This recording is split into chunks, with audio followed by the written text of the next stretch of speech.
செய்கிறார்கள். தயவு செஞ்சு சொல்லுகிறேன், நாம தான் பிள்ளைகளுக்கு வரும் ஜெனரேஷனுக்கு நம்ம தான் ஒரு எக்ஸாம்பிளா இருக்கணும். அந்த ஓப்பன் டாப்புக்கு லெகின்ஸ் போடாதீங்க, லாங் டாப்புக்கு போடுங்க, தப்பே கிடையாது. இங்க இருந்து இங்க வர கிழிச்சு போட்டுக்கிட்டு தொடைய ஒட்டி அவ்வளவு அருவருப்பாக இருக்கிறது. பார்க்கிறவன் எப்படி ஒரு இடர்களுக்குள்ள அவன் கடந்து போவான். ஒரு ஆண் பிள்ளை யோசிச்சு பாருங்களேன். பெண்களாகி நாம் என்ன செய்யணும் அப்படின்னா, ஆண்களுக்கு இடர்கள் உண்டாக்க கூடாது. பெண்களாகிய நாம் என்ன செய்யணும் அப்படின்னா, ஆடை அலங்காரத்தில் ரொம்ப கவனமாக இருக்கணும், ரொம்ப கவனமா இருக்கணும்.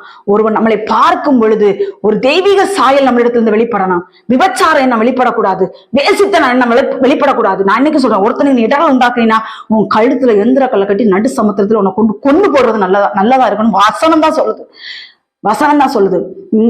இங்க பூசாத, இங்க எடுக்காத, முடிய வெட்டாத, ஸ்டைலுக்கு முடி வெட்டாத. திருப்பி நான் சொல்றேன், இதெல்லாமே நீ அடுத்தவனை இடர் உண்டாக்கி கொண்டே இருக்கிறாய். நியாய தீர்ப்பு நாள் ஒரு நாள் வரும்.